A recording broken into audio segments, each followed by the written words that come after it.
looking for some food. Here, Fluffers.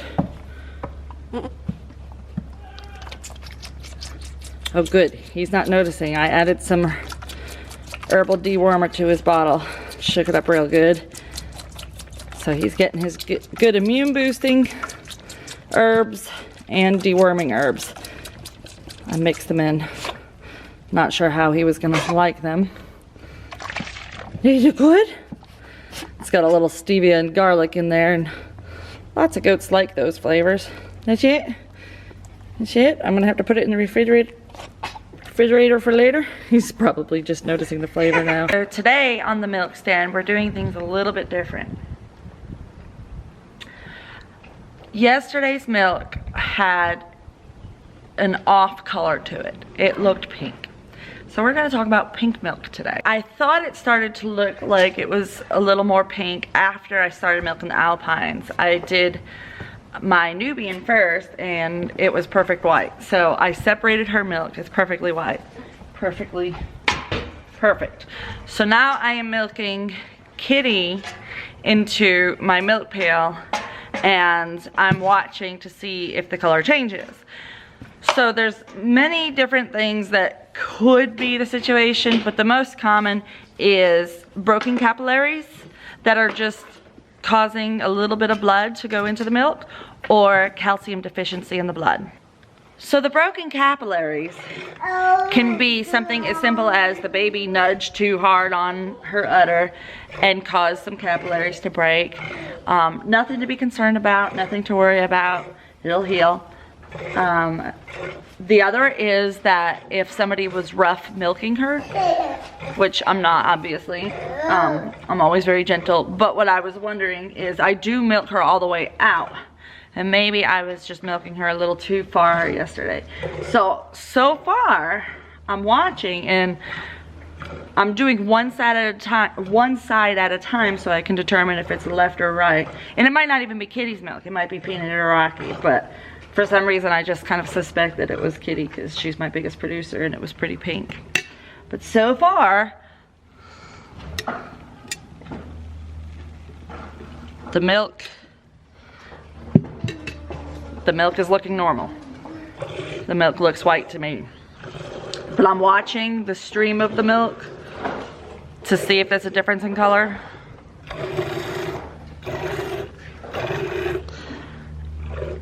And I'm also looking in the pail frequently to see if like it starts to change at a certain point, and if I get too far into the milking and it starts to change. But then if it doesn't and I switch to the other teat and it starts to turn pink, then I know it's from the babies because that's the only side that they've been nursing on. I mean, she only has one baby, but so yeah, those are the things to look for. And because calcium is something that a lot of goats that just gave birth need anyway, I went ahead and gave her an ounce of my calcium drench in her food and made sure that if there was a calcium deficiency, it would be compensated for, and yet in the same breath not overdoing it. So we'll see. I am gonna put the camera down for a minute and finish milking her out on this side and see if there's any. Pink milk can often confuse some goat owners into thinking that their goat has mastitis, but as soon as I saw that pink tinge, I did a mastitis test and it was negative. So I knew that wasn't it, and I knew that I needed to do a little bit more research because I've never encountered the pink milk, I've just read about it. So I wanted to be sure what I was dealing with here. So I finished milking Kitty with no problem. So I didn't see any pink milk. So either she's healed or it's one of the other Alpines. So I'm gonna go ahead and put her back with her baby and move on to the next one and see what we find there. All right, I've got Rocky on the milk stand and I have stripped out the first of the milk into a separate container and looked at the color and it all looks normal. So I'm just gonna milk her the same way I did Kitty until the end to see if it's coming out at the end. But so far, so good. Can you stop? Look at this, I got a baby climbing up in my lap and another baby who wants to climb up in my lap. makes milking hard, but also a little bit fun. Out of breath now after bringing those goats out to the pasture. Had a few escape when I was bringing out the alpines. Always messes me up in the morning.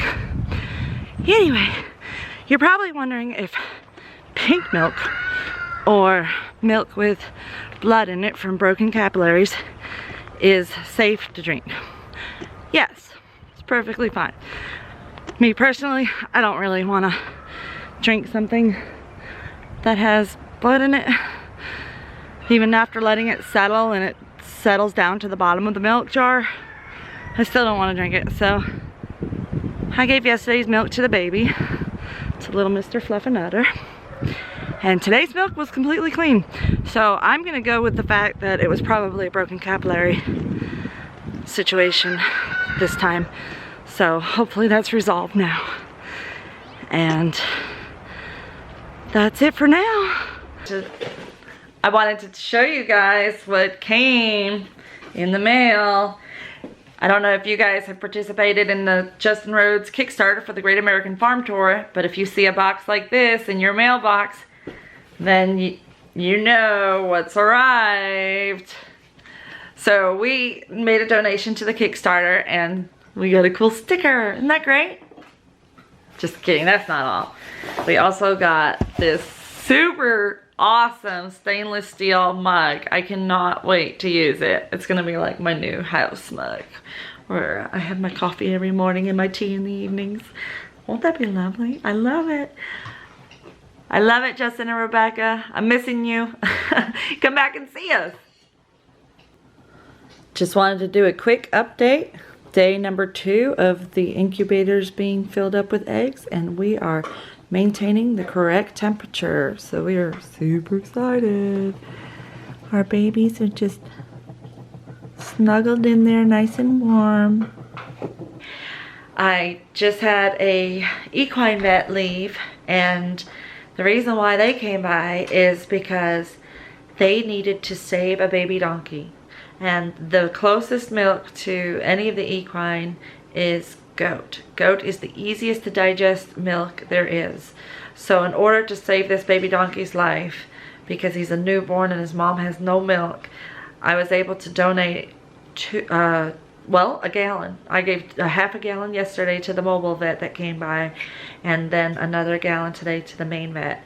And I'm really happy that I could help them with that. And I just want you all to please help me in hoping that this baby makes it, because he's really on the line right now, and this milk could make the difference and save his life. And on a brighter, happier note, I got an email and my test results for my small ruminant production class exam is in. I passed. I will be eligible for the next stage of the Journeyman Farmer certification. So I not only passed, but I got a 92. I'm pretty happy about that. So I will be in the running for the mentor opportunity. So please pray with me on that one too. We can do this. Yes, we can. All right. Thank you guys for watching. If you haven't subscribed to Wholesome Roots, go ahead and subscribe either down below or in the icon above as it pops up. Thanks a lot and have a great night.